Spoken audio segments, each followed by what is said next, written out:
So I've been reading about this author recently, not for fun, obviously, but because deadlines exist. And the whole thing, it just escalated in my mind faster than I expected it to. Because sometimes when you start reading about someone, I, you expect it to be a normal, boring biography, and suddenly you're like, wait, what? And this was my exact reaction with Nikos Kazantzakis.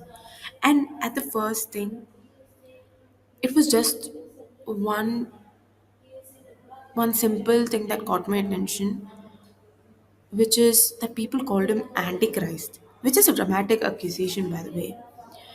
And I was like, oh, what did he do? Did he like burn a church or did he call himself a god? And then I found out that he didn't do any of this, but what he did was love Christ deeply, almost obsessively. And I was like, how is that even possible? So now, anyways, I started reading. So I kept reading, and I kept researching about maybe his background. And the thing is, the more you learn about him, the more ridiculous it gets. So he grows up in Crete, which is a super religious environment, and it's like he cannot express himself because the rules and regulations are so strict, but yet he chose to do it. Like, he chose to think aggressively in the first place, and then he starts to write aggressively. He starts reading theology, philosophy, mysticism, Buddhism, Nietzsche, anyone who ever had an existential crisis. So, his reading list more or less look like the syllabus for advanced spiritual cures, maybe. So, but here's the thing, all of it circle back to Christ every single time. And do you know where things actually get fun and also tricky? It is that he was not someone who was obsessed with, the perfect figure of Christ. He wanted, he saw Christ as somebody who is messy, who is tired, and very humanified version of a person, the one who had like moments of doubt, of hunger, of fear, of craving for just love, or craving for a peaceful life without suffering. And see, all those things are what make us human. And Nikos was basically like, look, if Christ was fully God and fully human, can we like talk about the human part for 1 second without everyone passing at it? But apparently not, because then he wrote The Last Temptation of Christ. And if the title alone stresses you out, you're reacting exactly the way the church did. Except the church reacted with significantly more paperwork and bans and yelling. And sometimes I wonder that his writing is so powerful that he was banned firstly, and then there was this one Malayalam author or screenwriter named Anthony who translated his work into Malayalam and wrote it, and even that created a huge ruckus here, and he was also banned from writing, and even his book was banned. So his writing is that great. So Kazantzakis thought that Christ choosing sacrifice while genuinely wanting a normal life made the sacrifice meaningful. And that was the part that Nikos loved the most about Christ. But apparently, showing divine people with human feelings is like setting off alarm in a room full of theologians. So suddenly, people were calling him the Antichrist for making Jesus such relatable, which still absolutely makes zero sense to me.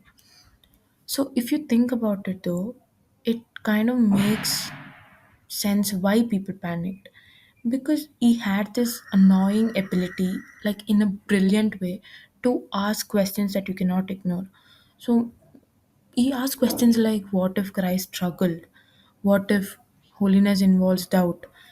And what if being torn between two choices is actually a sign of humanity and not of weakness? And the most important one, and if Christ was human, why can't we treat him like one? So, see, the church basically went like, look, we do not have the emotional capacity for this conversation, but anyways, you're banned.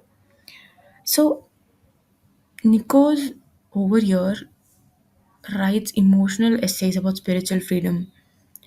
He wasn't rebelling, he wasn't trying to offend anyone, he was just honestly thinking. And the church felt that that honest thinking is surprisingly dangerous and harmful. So, I also asked one of the museum curators about, oh, so Nikos Kazantzakis has a separate museum in Greece. So, I asked one of the museum curators, do they think it's fair that people call him an antichrist? And this was a response to it. Totally believe that this is unfair for Kazantzakis. The truth is that he was questioning. He kept making questions about Christ or God himself, but we cannot judge him as an antichrist. Uh, the best thing is to be fair with him, and as with every work of art, the most important thing is to let the artist be free, and his spirit has to be free for the creation. So it's for the democratic countries like Greece, this is not acceptable at all. So, his gravestone has these iconic words: I hope for nothing, I fear for nothing, I am free. And people love using that quote like he was this edgy, dramatic atheist. But it is not about rejecting God, it is about rejecting the fear of being honest about God. So, this man spent his entire life crawling towards an understanding of Christ that felt real to him. And he paid for it by being misunderstood repeatedly and loudly.